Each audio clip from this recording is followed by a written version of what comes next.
The metal doors of the briefing room hissed open with a sharp sound. Commander Zektar walked inside, his forearms moving with the careful grace of a seasoned warrior. His thick shell-like skin showed scars from many battles. The green-blue color of his exoskeleton caught the bright lights above. His large yellow eyes looked over the room filled with alien soldiers. 24 fighters sat in rows of chairs that could adjust to fit different body types. The Coalition military had learned long ago that one size did not fit all species. A massive Gorvani warrior sat in the back row, his gray skin looking like stone. He was nearly 8 feet tall even while sitting down. His thick arms could crush steel, and everyone knew it. 3 Silthan scouts sat together near the middle. Their thin, quick bodies moved constantly. Their 3 eyes on each side of their heads let them see almost everything around them. Their purple skin had patterns that changed color based on their mood. Right now the patterns showed they were bored. 5 Braktoon soldiers filled the front row. Their heavy armor made clicking sounds when they moved. Under their helmets, their faces looked like angry bulldogs. They were the siege specialists, the ones who broke down walls and charged through enemy lines. Their thick, muscled bodies could take damage that would kill most other species. The rest were from smaller species in the Coalition. Some had fur, some had scales, some had skin like rubber. All of them were experienced fighters. All of them had seen real combat. All of them thought they knew what they were doing. Commander Zektar reached the front of the room and turned to face his mixed unit. His voice was deep and carried the weight of authority. "Listen well. We have received new orders from Coalition Command." The room went quiet. Soldiers stopped their quiet conversations and focused on their commander. Some leaned forward in their chairs. "Tomorrow at 800 hours, we will deploy to assist human forces under siege. The location is Outpost Tango 7 on the mining planet of Kepler 438b. The enemy force consists of devourer swarms that have surrounded the outpost for 6 standard days." The moment Zektar said the word human, everything changed. Several soldiers started to chuckle. Others rolled their eyes or made faces that showed they were not impressed. Sergeant Vex, the leader of the Silthan Scouts, was the first to speak up. His voice had a high musical quality that made everything sound like a joke. "Humans, really?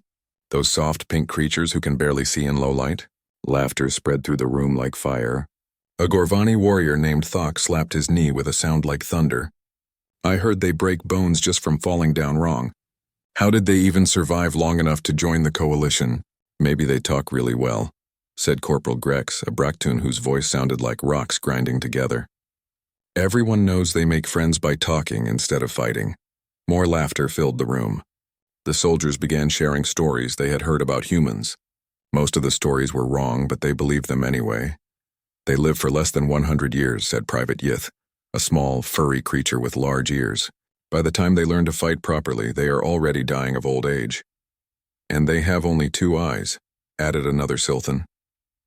2 eyes, in the front of their heads. They cannot even see what is behind them. How do they avoid getting attacked from behind?"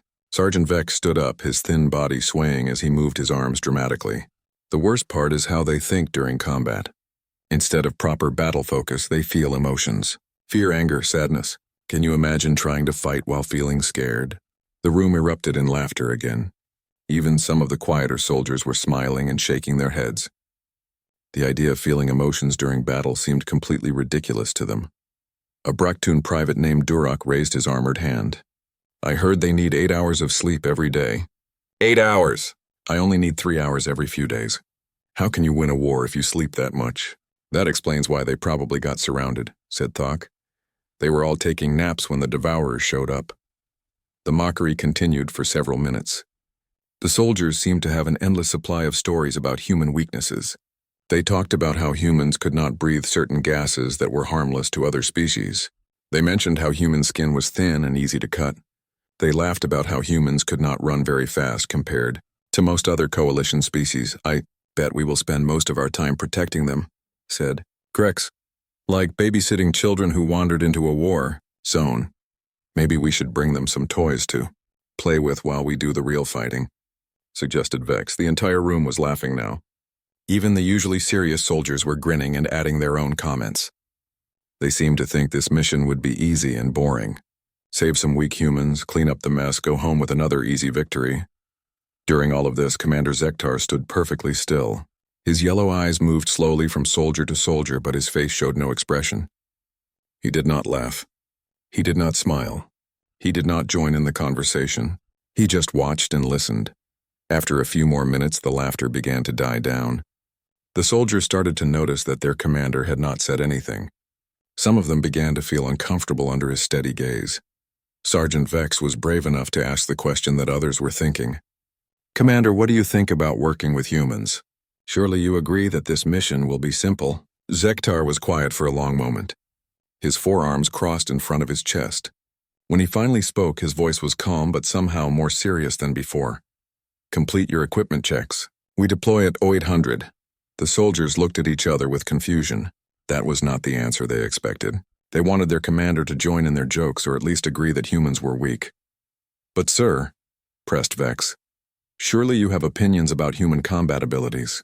Everyone knows they are not very effective fighters." Zektar's eyes focused on the Silthan sergeant. For a moment, something flickered in those yellow eyes. It might have been memory or knowledge or perhaps warning. But it passed quickly. "I have opinions," Zektar said slowly, "but you will form your own soon enough." The room fell completely silent. There was something in the commander's tone that made the soldiers uncomfortable. It was not anger or disapproval.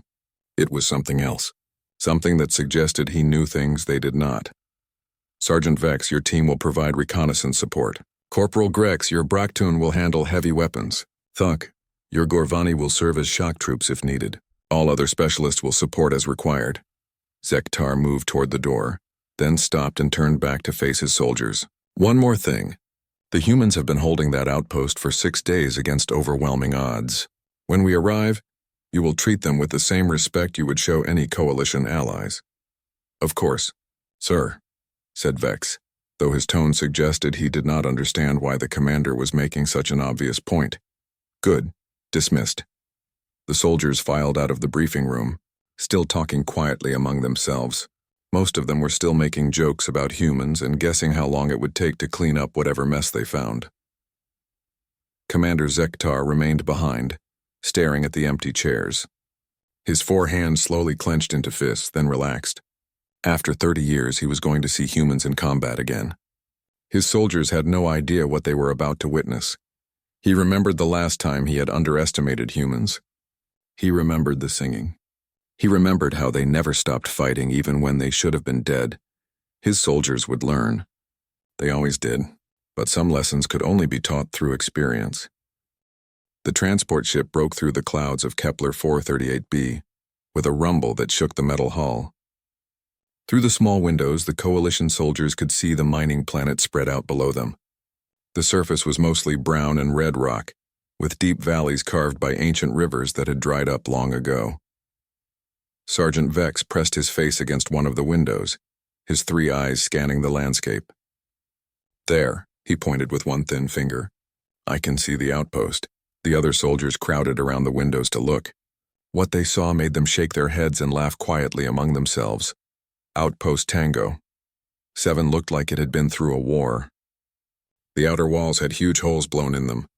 Scorch marks covered almost every surface. Several buildings were missing their roofs. Pieces of metal and debris were scattered everywhere. Smoke rose from at least 3 different locations. "Look at that mess," said Corporal Grex, his armored helmet making his voice sound hollow. The humans could not even keep their walls in one piece. Around the damaged outpost, the ground moved like a living carpet. Millions of devourers covered the area as far as anyone could see. The creatures looked like giant insects, each one about the size of a small vehicle. Their black shells gleamed in the sunlight. Their sharp claws left scratches in the rocks as they moved. Acid dripped from their mouths, creating small pools that hissed and steamed. "How many of those things are there?" asked Private Yith, his large ears twitching nervously. "Sensors show approximately 40,000 devourers in the immediate area," reported the transport pilot. "More are arriving from the tunnel systems every hour." Thok, the massive Gorvani warrior, cracked his knuckles with sounds like breaking wood. 40,000 bugs against 200 humans? No wonder they are losing. "They are probably all hiding underground by now," said Vex, waiting for us to save them. The transport began its landing sequence, heading for a flat area near the outpost that the devourers had not yet covered. The pilot had to fire warning shots to clear the landing zone. sending dozens of the creatures scurrying away from the ship. As soon as the doors opened, the Coalition soldiers grabbed their weapons and equipment.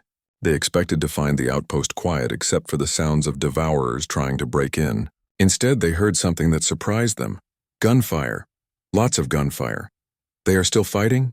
asked Duroc, confusion clear in his voice. The sounds of battle were coming from multiple directions. Energy weapons fired in steady patterns. Explosions echoed off the canyon walls. Someone was shouting orders in human language. The fighting did not sound like a desperate last stand. It sounded organized and controlled. Commander Zektar led his soldiers toward the main entrance of the outpost. The heavy metal doors were damaged but still working. As they approached, the doors opened and a human soldier stepped out. The human was a woman, probably around 30 years old by human standards. Her brown hair was tied back in a practical style. Her green uniform was torn and stained with dirt and blood, but she wore it like it still meant something. Her dark eyes were alert and focused. She carried a rifle like she knew exactly how to use it.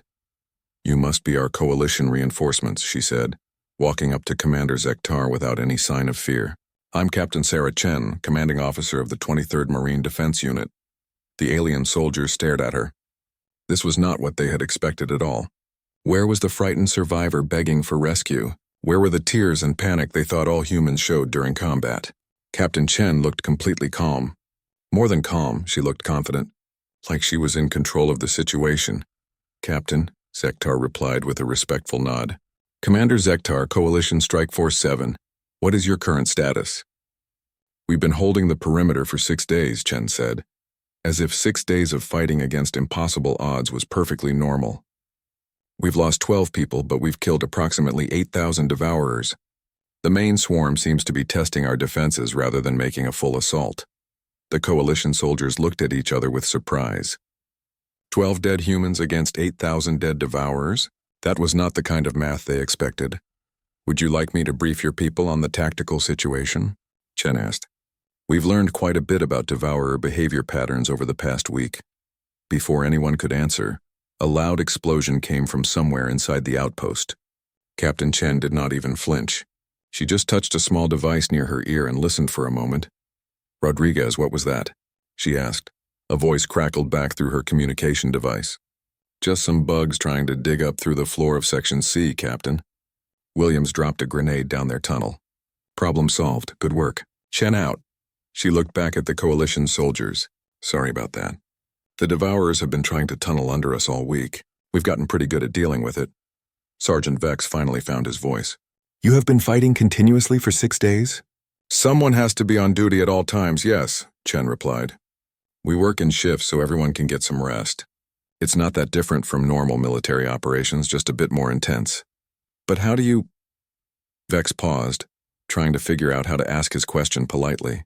"How do you manage your fear during such a long battle?" Captain Chen looked genuinely puzzled. "Fear? Well, sure, everyone gets scared sometimes, but we have a job to do. Fear doesn't change that." The way she said it made it sound like the most obvious thing in the world. Like being afraid was just another problem to solve, not something that would stop a person from fighting. "Come on," Chen said, starting to walk toward the outpost entrance. "Let me show you around and introduce you to the team. We've got hot food and coffee if you want some." The Coalition soldiers followed her inside, still trying to understand what they were seeing. The interior of the outpost was damaged but organized. Human soldiers moved through the corridors with purpose and energy. They were not hiding in corners or crying with fear. They were working. Some humans were repairing damaged equipment. Others were cleaning weapons or organizing supplies. A few were actually sleeping in small areas that had been set up as temporary barracks. They looked tired but not defeated. In the main command center, Captain Chen showed them a large display screen that tracked devourer movements around the outpost. Red dots showed enemy positions. Blue dots showed human defensive positions. Green lines showed safe routes through the outpost. "As you can see," Chen explained, "the Devourers prefer to attack from the north and east sides. They avoid the southern approach because of the canyon. We've concentrated most of our heavy weapons on the north wall." A young human soldier approached the group. He was maybe 20 years old, with short blonde hair and blue eyes. His left arm was wrapped in bandages, but he was carrying supplies with his right hand.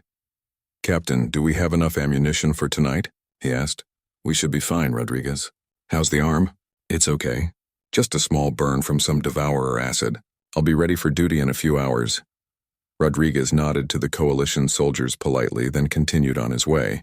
As he walked past a wounded Bractoon soldier who was sitting against a wall, Rodriguez stopped. Hey, you okay? Rodriguez asked the alien soldier. You look like you're in pain. The Bractoon looked up in surprise. I am fine, human. Just a minor injury. Let me take a look. Rodriguez knelt down and examined the Bractoon's wounded leg. Yeah, that looks pretty bad. Come on, let's get you to our medical bay. That is not necessary, the Bractoon protested. I can wait for our own medics. No way, Rodriguez said, already helping the much larger alien to his feet. You're hurt and we've got doctors. That's all that matters. The coalition soldiers watched as the small human helped the massive Bractoon toward the medical section. Rodriguez had an injured arm, but he was still taking care of someone else without being asked. Captain Chen noticed their expressions. Is something wrong? Why did he help? Asked Thok. That soldier is not human. Chen looked confused by the question. He's hurt. Rodriguez is trained in basic medical care. Why wouldn't he help? The simple way she said it made the coalition soldiers feel strange. In their military units, soldiers usually only helped members of their own species unless ordered otherwise. It was nothing personal, just normal procedure. But these humans seemed to think that helping anyone who needed it was normal procedure. Captain, said Commander Zektar, perhaps you could show us your defensive positions. We need to understand how we can best support your operations. Of course, Chen replied. But first, are you hungry? Corporal Martinez made extra soup today. She always makes too much, but nobody complains because it's really good. The offer of food from people who were under siege surprised the coalition soldiers again. These humans were sharing their supplies with strangers just like they shared their medical care. Maybe some of the soldiers thought there was more to humans than they had realized. The attack began at dawn with a sound like thunder that would not stop. Corporal Williams was on watch duty at the north wall when she saw them coming. Thousands of devourers moved across the rocky ground like a black wave, but these were not the same creatures that had been testing the defenses for days. These were bigger, faster, and there were flying ones mixed in with the ground troops. Contact north. Williams shouted into her radio. This is it, people. The big one. Throughout the outpost, alarms began to ring. Human soldiers ran to their positions with the smooth efficiency of people who had practiced this many times. Coalition forces moved to their assigned areas, weapons ready. Commander Zektar stood in the command center watching the display screens. Red dots were appearing everywhere. Far more red dots than anyone had expected. How many?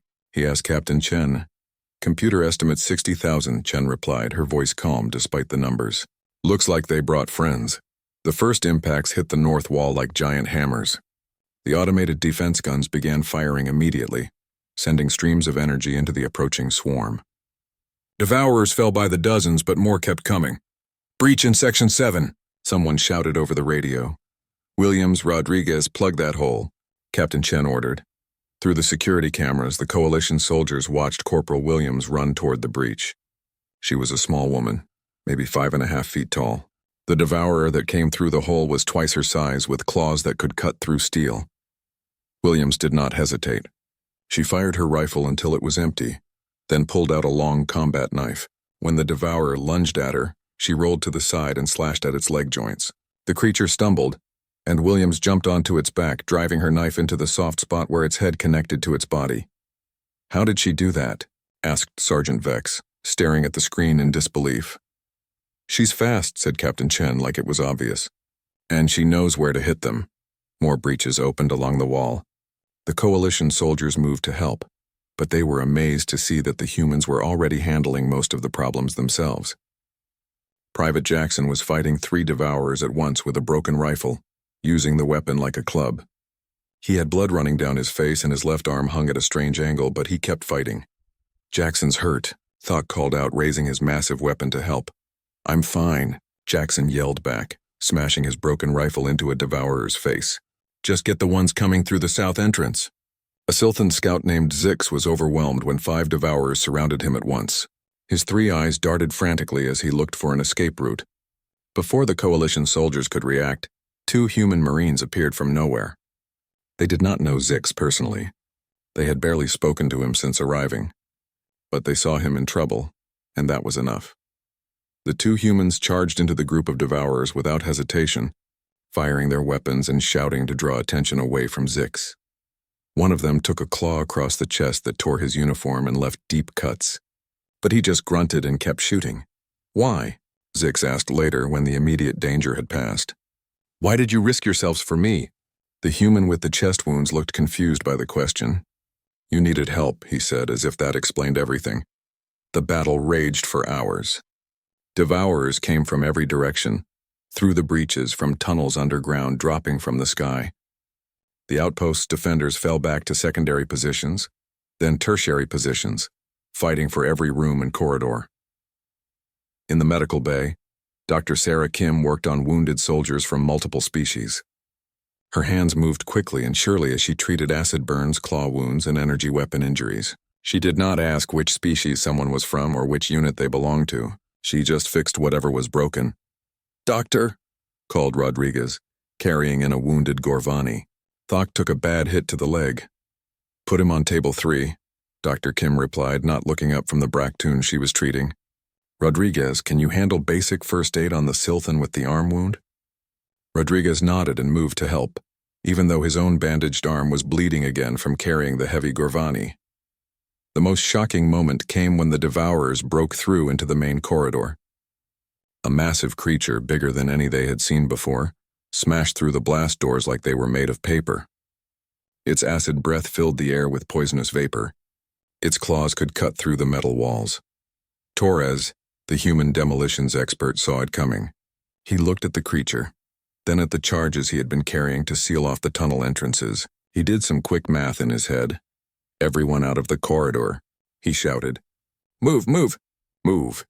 The coalition soldiers ran, but Torres went the other direction. He ran straight toward the giant devourer, pulling pins from grenades as he moved. Sergeant Vex realized what was happening. He's going to sacrifice himself. Someone stop him. But Torres was already too close to the creature. The explosion shook the entire outpost. When the smoke cleared, both Torres and the massive devourer were gone. The tunnel behind them had collapsed completely. The humans did not stop to cry or mourn. They just kept fighting, but as they fought, they began to sing. It started with Corporal Williams humming something while she reloaded her weapon. Then Private Jackson joined in, singing words in English that the coalition soldiers could not understand. More voices joined the song. Soon, dozens of humans were singing while they fought. The aliens found it disturbing. These creatures made music while staring death in the face. They sang happy songs while covered in blood and surrounded by enemies. It should not have been scary, but somehow it was. "What are they singing?" asked Grex, his voice filled with confusion and something that might have been fear. "Old songs," Captain Chen replied, firing her rifle at a group of approaching devourers. "Songs their grandparents taught them. Songs from old wars. Songs that make them remember they're not alone." The singing seemed to make the humans fight harder. They moved faster, coordinated better, took bigger risks. When one person fell, others immediately moved to cover their position. When someone ran out of ammunition, weapons appeared from nowhere. When someone was wounded, hands reached out to pull them to safety. The coalition soldiers found themselves working harder to keep up. These humans with their weak bodies and short lives were outfighting creatures that should have been able to kill them easily. They were not just surviving, they were winning. As night began to fall, the Devourer assault finally began to weaken. The creatures that were still alive started pulling back from the outpost. They left thousands of their dead behind, but the outpost still stood. Captain Chen did a quick count of her people. They had lost 6 more soldiers during the long battle, 18 dead total since the siege began, but they had held the line against impossible odds. "Medical teams, start triage on the wounded," she ordered. "Engineering teams, assess structural damage. Everyone else, reload and resupply. This might not be over yet." The coalition soldiers looked around at the aftermath of the battle. They had expected to find broken, terrified humans hiding in corners. Instead, they found people who were tired and hurt, but still ready to keep fighting if necessary. Sergeant Vex sat down heavily on a piece of debris. His 3 eyes stared at nothing in particular. "I don't understand," he said quietly. "How do they do it?" Commander Zektar walked over to the Silthan. His forearms were crossed and his expression was thoughtful. "Do what, Sergeant?" "Fight like that. They should be dead. They should have given up days ago. They're not strong enough or fast enough or tough enough to win against devourers, but they keep winning anyway." Zektar looked around at the humans who were already cleaning weapons and preparing for the next attack. "Perhaps," he said slowly, "we have been measuring strength wrong." The attack had been over for 3 hours, but the coalition soldiers could not sleep. They sat in a damaged section of the outpost, sharing field rations and trying to make sense of what they had witnessed. The humans were already back to their normal routines, treating the day's battle like it was just another part of the job. Sergeant Vex paced back and forth, his thin body moving with nervous energy. His 3 eyes kept looking toward the areas where humans were working. "This makes no sense," he said for the 10th time. "They should not be able to do what they did today." Corporal Grex nodded his armored head slowly. "In all my years of combat, I have never seen anything like it. They fight like they cannot die." "But they can die," said Thok, flexing his massive arms. "We saw them die today, yet the others kept fighting as if nothing happened." Private Durock was cleaning acid burns on his armor. "The small female, Williams. She killed a devourer twice her size with just a knife. How is that possible?" "And the wounded one, Jackson," added Yith, his large ears twitching. "He had broken bones but continued fighting. In my species, broken bones mean you stop fighting until they heal." The group fell silent for a moment. Each of them was remembering specific moments from the battle that did not match what they thought they knew about humans. "Commander Zektar," Vex said suddenly, "you have been quiet since the battle ended. You do not seem surprised by what we saw today." All eyes turned to their commander. Zektar sat on a piece of broken concrete, his forearms resting on his knees. His yellow eyes looked distant, like he was seeing things that happened long ago. "Surprised? No, Sergeant, I am not surprised." "But how can you not be surprised?" pressed Vex. "Everything we were told about humans was wrong. They are not weak. They are not cowards. They are not—" He paused, searching for words. "They are not what we expected." Zektar was quiet for a long moment. When he finally spoke, his voice carried the weight of old memories. "I fought humans once before. 30 years ago, during the Rigel border conflicts, before they joined the coalition." The soldiers leaned forward, suddenly very interested. None of them had known their commander had previous experience with human military forces. "Tell us," said Grex. "What happened?" Zektar's eyes focused on something far away. "I was a young officer then, serving aboard the Catharian ship Piercing Talon. We were part of the 4th Armada, commanded by Admiral Crexmore himself. Our orders were simple: secure the Rigel system for the Catharian Empire." He paused, lost in memory. "The humans had a small research station there. Kepler Station, they called it. Maybe 2,000 people, mostly scientists and engineers, a few hundred security guards. We expected them to surrender immediately when they saw our fleet, but they didn't," guessed Thok. "No," Zektar said with something that might have been admiration. "They did not. Instead, they sent us a message. I still remember it exactly. This is Commander Maria Santos of Kepler Station. You are in human space without permission. Leave now or we will defend ourselves." Vex made a sound that was almost a laugh. "A few hundred humans threatened an entire Catharian armada?" "Admiral Crexmore thought it was funny too," Zektar replied. "He ordered an attack, expecting the station to fall within hours. We had superior numbers, better weapons, stronger ships. It should have been simple." The commander stood up and walked to a damaged window that looked out over the battlefield where devourers had died that day. "The battle lasted 3 days. 3 days?" asked Durock in disbelief. "How did they hold out for 3 days?" "They turned everything into a weapon," Zektar said. "Mining equipment became artillery. Transport ships became bombers. When their main weapons were destroyed, they fired pieces of metal using magnetic accelerators. When their ships were too damaged to fly properly, they rammed our vessels while the crews sang. Something called Amazing Grace, Theer." Coalition soldiers looked at each other with growing amazement. "But that's not the strangest part," Zektar continued.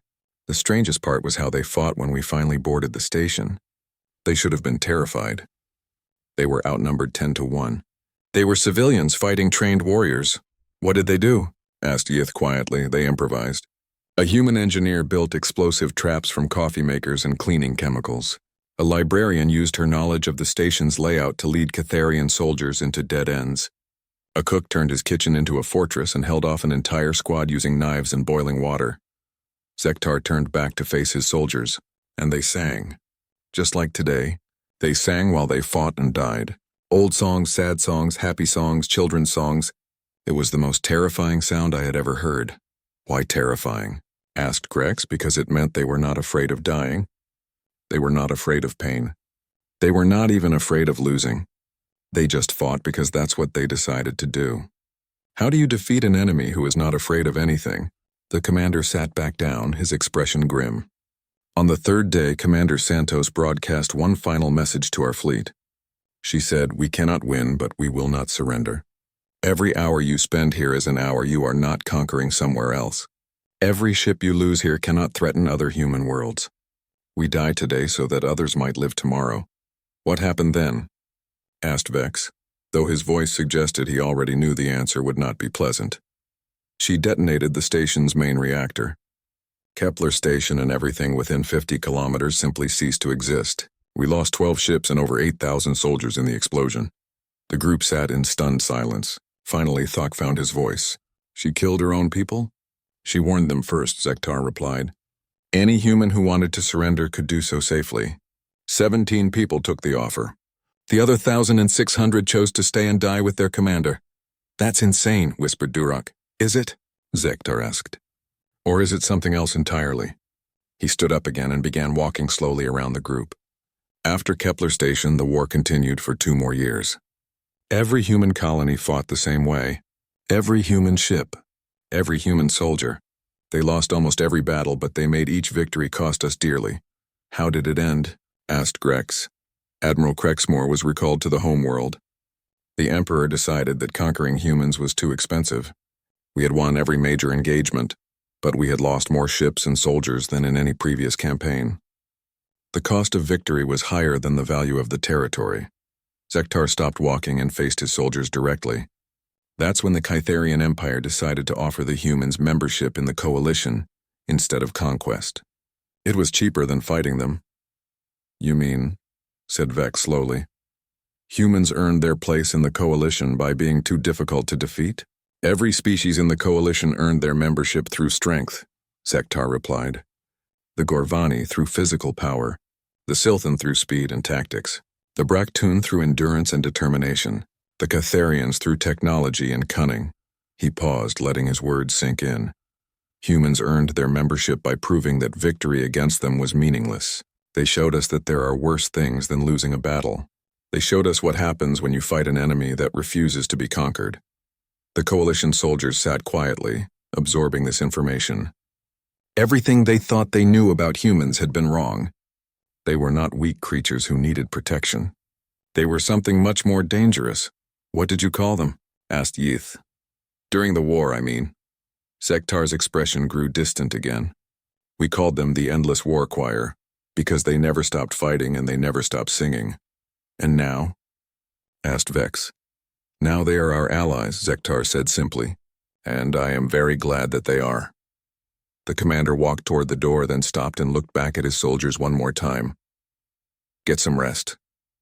Tomorrow we will probably see more of what humans call normal military operations. After 30 years, I can tell you that there is nothing normal about the way humans fight. But there is something beautiful about it, once you understand what you are seeing." As Zektar left, the coalition soldiers remained behind, staring at each other with new understanding. They had come to this mission expecting to rescue weak creatures who could not defend themselves. Instead, they had discovered something that made them question everything they thought they knew about strength, courage, and what it meant to be a warrior. The morning of the 7th day brought new sounds from the tunnels beneath the outpost. Deep rumbling noises echoed through the ground, different from anything they had heard before. The Devourers were preparing something big. Captain Chen stood in the command center, studying sensor readings that showed massive movement underground. "They're bringing everything they have left," she told Commander Zektar. "This will be their final push. How many?" Zektar asked. "Hard to tell exactly, but estimates suggest at least 80,000 creatures, including some very large ones we haven't seen yet." The coalition soldiers who heard this number looked at each other with concern. 80,000 devourers against their combined force of maybe 400 fighters. Even with their new understanding of human capabilities, those odds seemed impossible. But the humans simply went about their preparations with the same calm efficiency they had shown all week. Corporal Williams checked her weapons and ammunition. Private Jackson, his arm now in a proper sling, helped move supplies to defensive positions. Rodriguez, despite his bandaged arm, assisted with placing explosive charges at key tunnel entrances. "Are you not afraid?"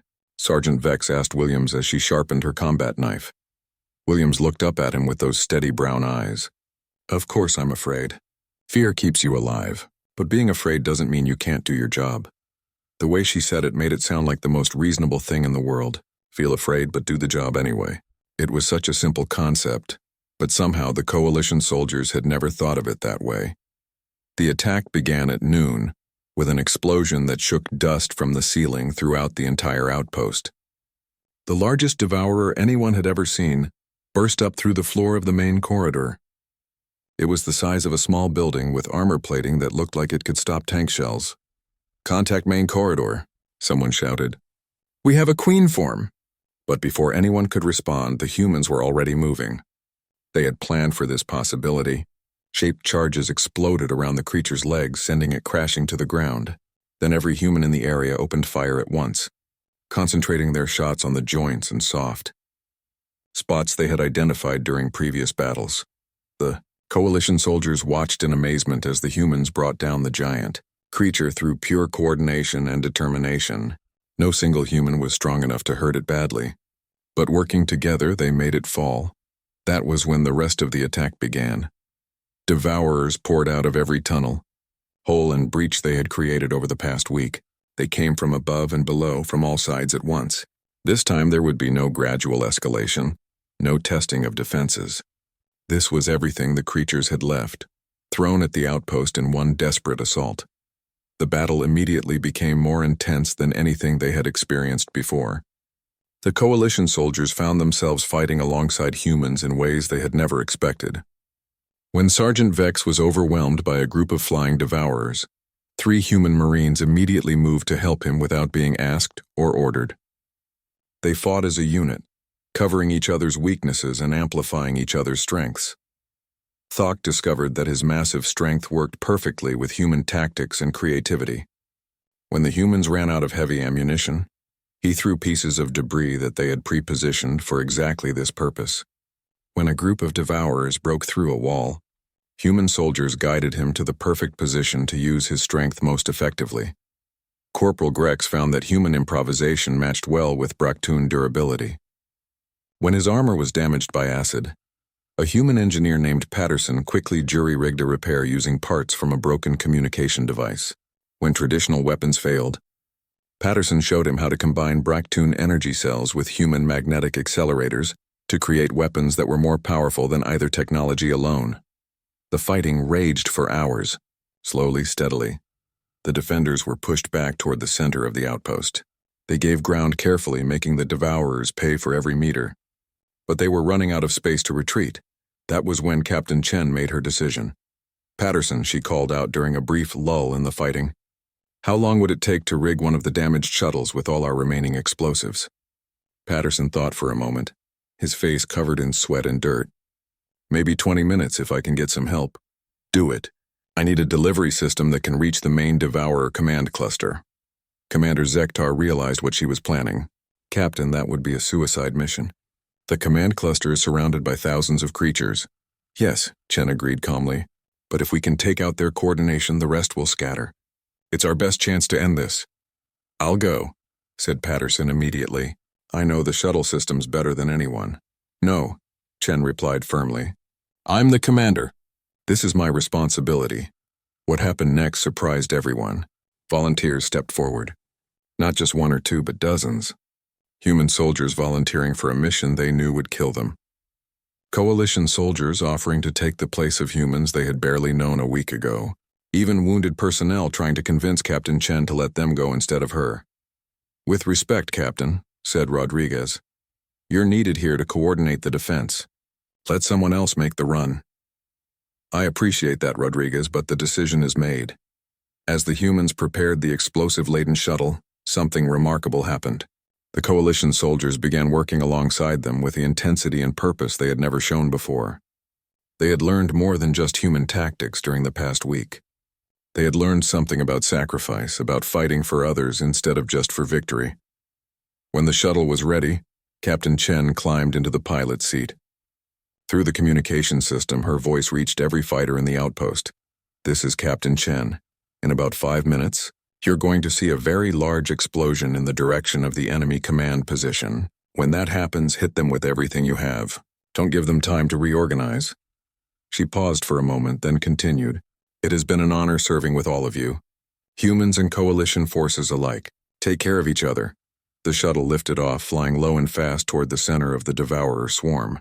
Every eye in the outpost watched its progress on the sensor displays. The small craft weaved between flying creatures, dodged streams of acid, and pushed through clouds of smaller devourers that tried to stop it. Just as the shuttle reached the command cluster, Captain Chen's voice came over the radio one last time. She was singing an old human song about going home. The explosion lit up the sky like a small sun. As predicted, the loss of their command structure threw the devourers into chaos. Creatures that had been coordinating their attacks suddenly turned on each other or wandered aimlessly. The remaining defenders of the outpost pressed their advantage, pushing the confused creatures back and out of their territory. But something unexpected happened during the final push. The human soldiers were not devastated by their captain's sacrifice.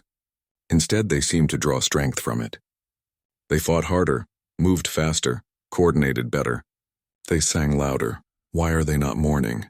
asked Vex, watching the humans press their attack with increased determination.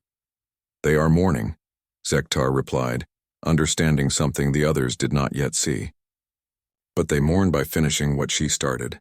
They honor her by making her sacrifice meaningful." The coalition soldiers began to understand. Humans did not honor their dead by stopping to cry. They honored them by continuing to fight for the things their fallen comrades had died to protect. As the sun set on the 7th day, the devourer threat was finally ended.